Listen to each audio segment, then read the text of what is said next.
feel tensions rising. I hear voices in my head. They counsel me, they understand. They talk to me.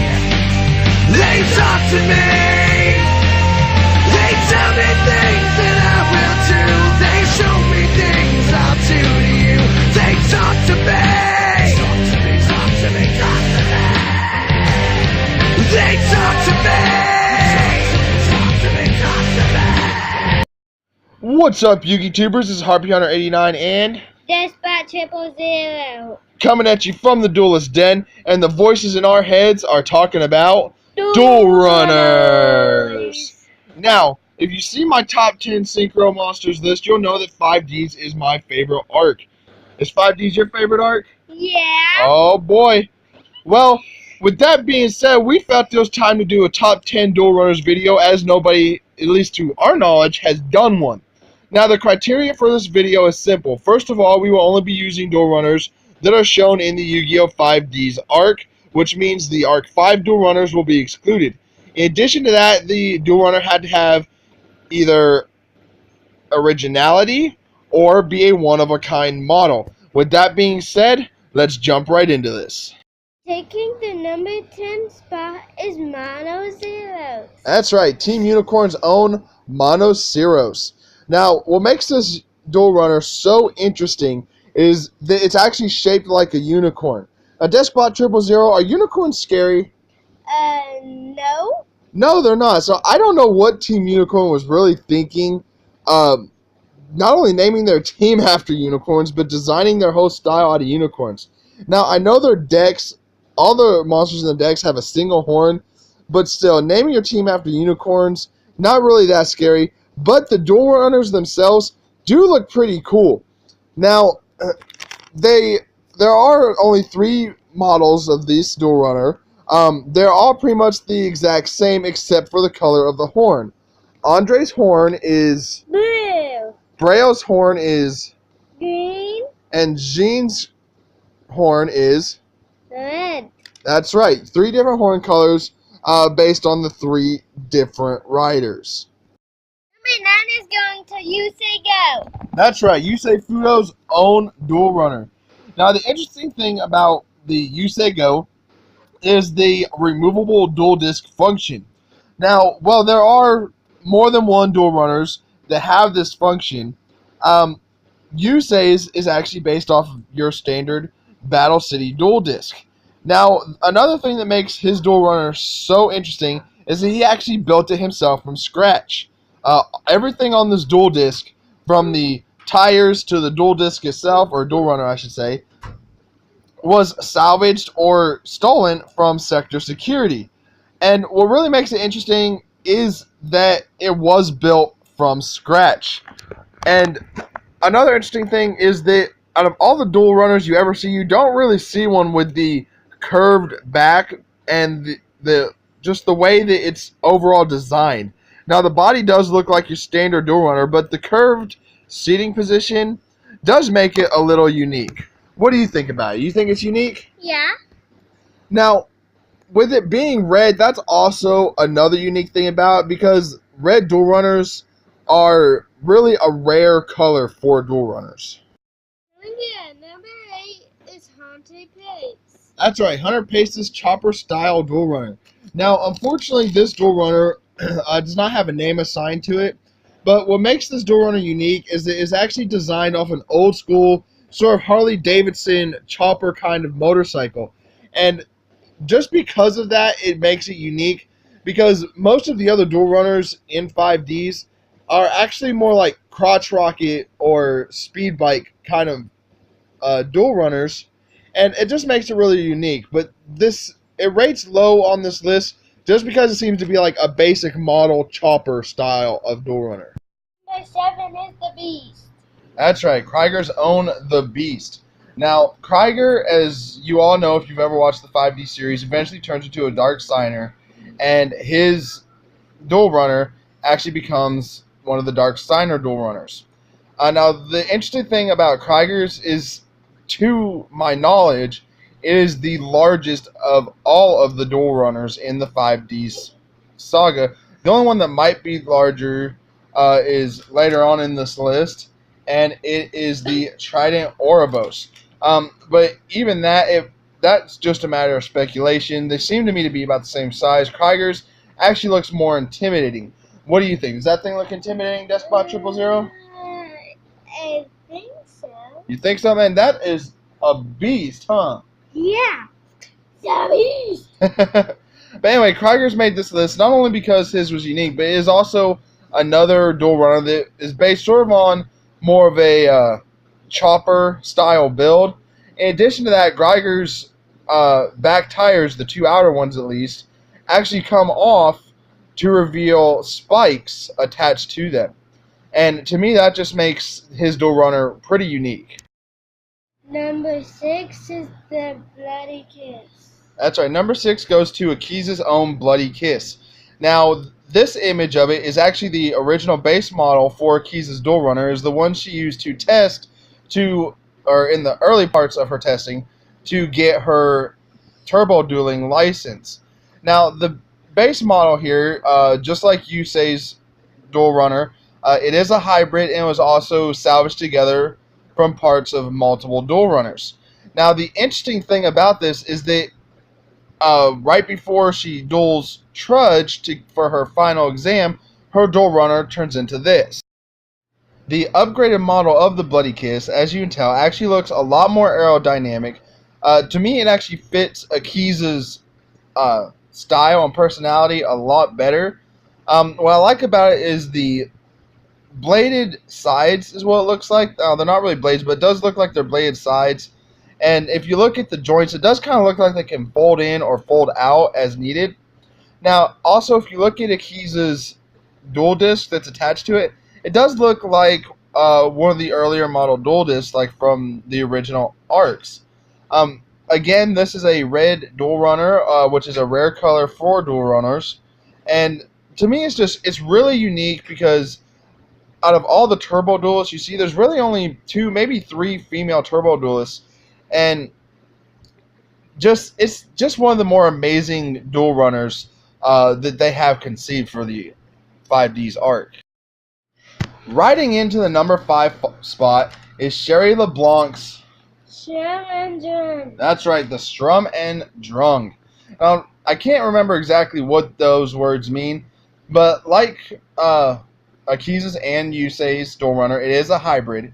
And what really drew me to this is it actually looks like it's shaped like a horse. And not just horse, it actually looks like the horse is on fire too. Now, the overall feel of Sherry's is that it's sort of a knight type horse, like a knightly horse, and it sort of looks like it's clad in armor. Now, if you look at the back panel, you can see there's also an image of a horse on the dual runner. Furthermore, Sherry's own helmet for the dual runner actually looks like the mask that a knight would wear. And again, being one of the few female duelists that actually participates in turbo duels in this series, that also makes this bike a little more appealing and a little more unique. Also, I love the color scheme on this, the whites, the reds, the golds. What do you think of it? Does it look like a horse? Yeah. Yeah? What part do you like most about it? The face with the fire. The fiery face?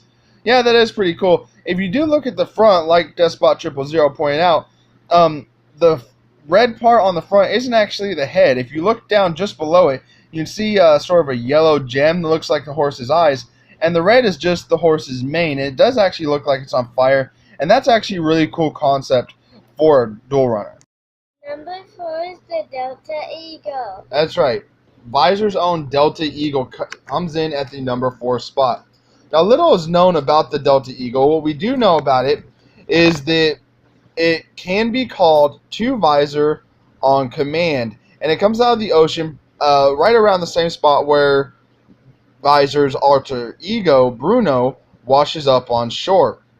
Now, Bruno actually helps Yusei upgrade his dual runner so it can achieve Excel Synchro. Now, outside of Yusei's dual runner, the only other known dual runner that can actually perform Excel Synchro is the Delta Eagle.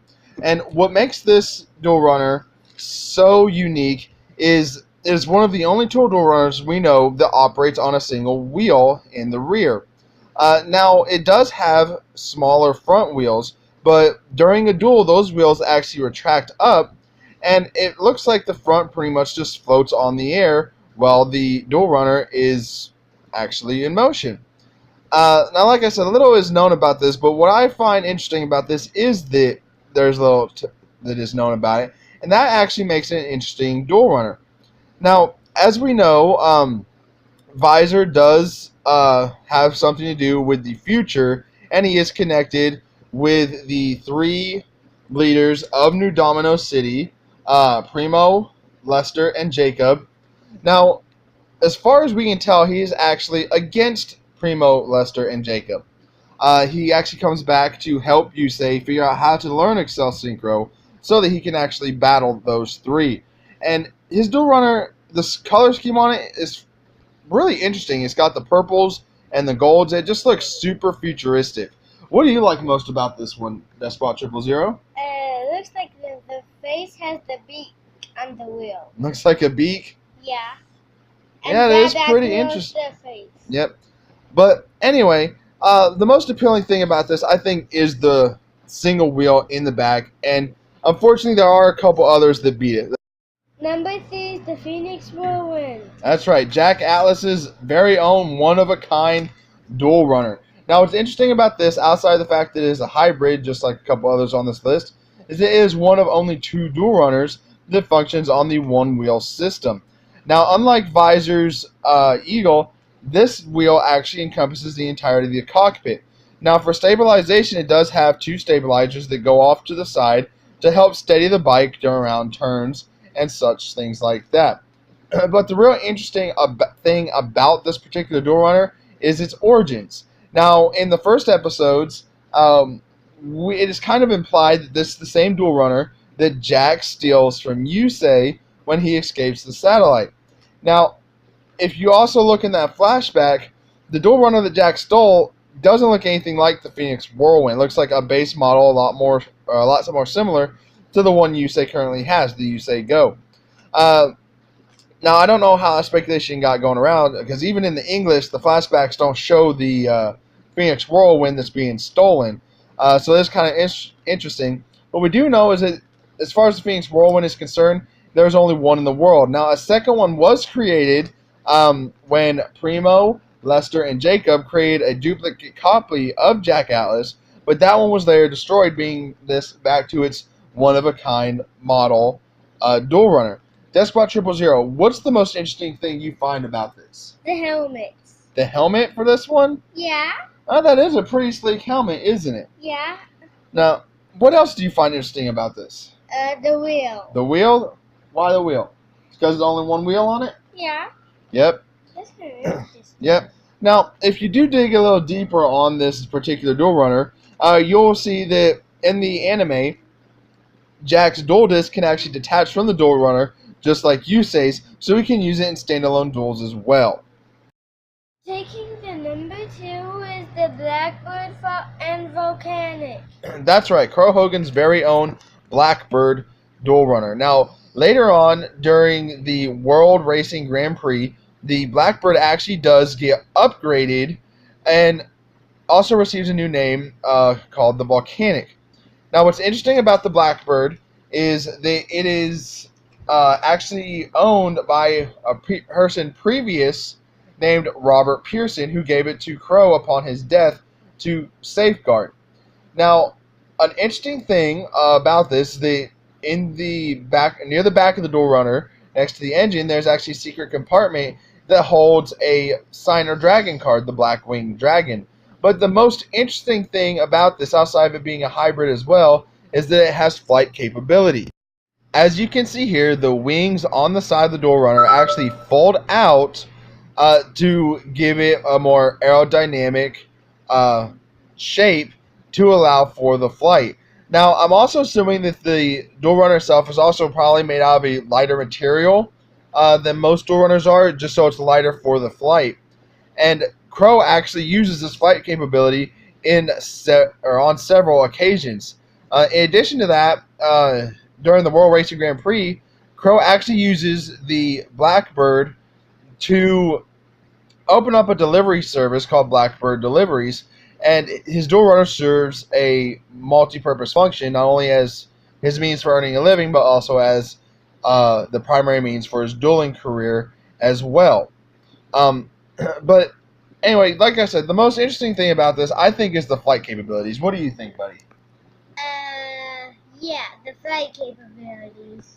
Yeah, see, even a 6-year-old agrees that the fact that this dual runner can fly is just bad A.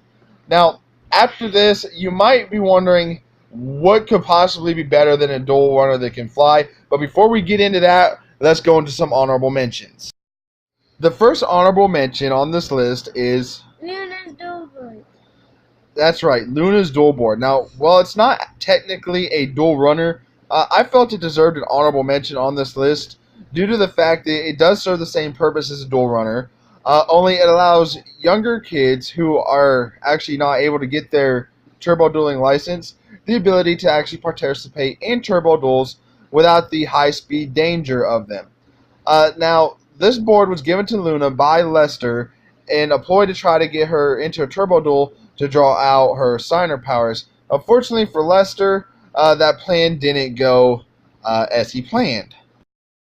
The second honorable mention goes to Leo's Duel Board. That's right, Leo's very own duel board. Now, when Leo found out that Lester gave Luna a duel board, he actually went to Yusei, explained to what it was, and Yusei built Leo his very own duel board. Now, when Lester tried to draw out Luna's signer powers in his turbo duel, Leo actually came and helped her out, and they actually wound up winning that turbo duel. Now, what I didn't mention earlier is the thing that makes the duel board so interesting is, like with dual runners, the speed controls are controlled by special clasps that you put your foot in, sort of like you would on a snowboard. In addition to that, the duel board actually has a cable that hooks to the dual disc, and all the functions are done through the dual disc, and the board just controls the speed. Now, honestly, I had to bring up the duel boards as honorable mentions just because, two of the signers don't have dual runners, and it was just something that needed to be done. In addition to that, the duel boards are very unique in themselves, as there are only 3 in existence. One for Leo, one for Luna, and Lester's very own duel board. And that in themselves just makes them a very interesting addition to the dual runner franchise. And I really wish we could have seen more of this. Who knows, maybe we will see more of this in Arc 5 at some point. But who really knows? Taking the number 1 spot is the Trinity Ouroboros. Now, this, in my opinion, is actually the most unique and diverse of all the dual runners, simply for the fact that it is the only dual runner in existence that we know of. It's actually the combination of 3 dual runners. Now, this is actually piloted by Aporia, who is a combination of Primo, Lester, and Jacob. And this is just a real interesting duel disc, mainly because of the fact that nobody really seen this coming, either in the arc or anywhere else. And the fact that it is 3 dual discs rolled into one does make it super interesting. Now, the design of it is real sleek. It looks like it kind of has 2 snake heads off to the side. And it looks like a double-headed viper, pretty much. And to me, that's kind of what the Trinity is, Primo, Lester, and Jacob. They are vipers, They hide in the stealth, and they come and sneak out at you. Now, just to make this number 1 spot fair, I'm going to go ahead and break this down into each of its individual components. Now, the first part of the Trinity Ouroboros is Lester's Duel Board. Yep, this is the duel board that Luna's was actually designed on, and Leo's and Luna's duel boards were actually designed around. And this is kind of, in my opinion, a really cool design on the duel board. It's more sleek than Leo's and Luna's. What does that look like to you, buddy? A snake with wheels. A shark? It looks like a snake to me. Hey, the snake and the snake. Oh, so it's a shark and a snake? Yeah, with wheels. Yeah, pretty awesome. Now, what I love about this is the actual dual disc that Lester uses here actually looks sort of like it holds the cards in suspended format, and the duel board itself actually connects to Lester through his hair. Now, like all three of the duel runners for the Trinity, it actually combines with the host, in this case Lester, through a connection in his hair. And that was really interesting to me. And another big reason why I put the Leo and Luna's duel board as honorable mentions is because Lester's duel board is an integral component of the Trinity Ouroboros, and it had to be mentioned. The next part of the Trinity Ouroboros is Jacob's Chariot. Yep, Jacob's Chariot duel runner. Now, what I love about this is that it actually is a chariot, and it actually transforms out of Jacob's body. Now, when we first see this duel runner in the anime, it's during the finals of the World Racing Grand Prix, and he starts running out onto the track, and everybody thinks he's just going to compete in this turbo duel, running down the track, and the next thing you know, he transforms into this wicked chariot-looking thing, and it's just wicked. You know, I mean, look at it. It's got sleek design. It kind of reminds you of the old school medieval chariots. The two big wheels are actually pretty interesting. The front of it looks like a face, doesn't it, Despot 000? Yeah. Yeah, I mean, it looks like a face. I mean, it's big, it's powerful. It's really an extension of Jacob himself, and it's a really impressionable duel runner. The final part of the Trinity Ouroboros is Primo's own Devil own man. That's right. Now, this version, or this particular duel runner, can actually transform into two different things. Now, this first form is real slick. It's real fast. It's a pretty cool form. It looks like it's designed for high-speed duels, and that's really what Primo is good at, the high-speed duels. Every duel you see him in, he likes to get over quick and easy. His plans don't always work, but he is still pretty interesting. But now on for the second form of his duel runner. The 666. That's right. Primo's second version is the T666. Now, what I like about this is the interconnectivity between Primo and the duel runner. There's more interconnectivity here than the other two who transform into the duel runner, where Jacob only kind of transforms his feet into his duel runner, and Lester only has connectivity through his hair. Primo is a lot more connected to his duel runner. As you can see, his feet completely transform into part of the duel runner. You have the three cables, it looks like, going into the back, or into Primo's back. It's very interesting. Now, I'm not sure where the second wheel up front disappears to, but it does look like the mufflers actually grow quite a bit larger. And that's pretty interesting. What's the most interesting thing you find about Primo's duel runner, Despot 000? Transforms, yeah, it is a pretty cool concept. But the thing I find most interesting about it is that it is the only one of the Trinity's duel runners that actually has a name. And furthermore, it has two separate names. That's pretty interesting, isn't it? Isn't it? Yes. Yeah, it's pretty cool. But I just felt that this was the most interesting one of the three. Honestly, design-wise, I liked the first version of it better, where it's not transformed. But, you know, that's just my opinion. Well, that's the end of our top 10 most unique duel runners video. Let us know in the comment section below which ones are your favorites. Were there any that we left off? Were there any we should have put on? Were there any that you agreed with or disagreed with? Just let us know in the comment section below. We'd love to hear the feedback. Also, make sure you like the channel, subscribe to the video, subscribe to the channel, and tell your friends about the Duelist Den. Until next time, this is Harpy Hunter 89 and Despot 000. signing off.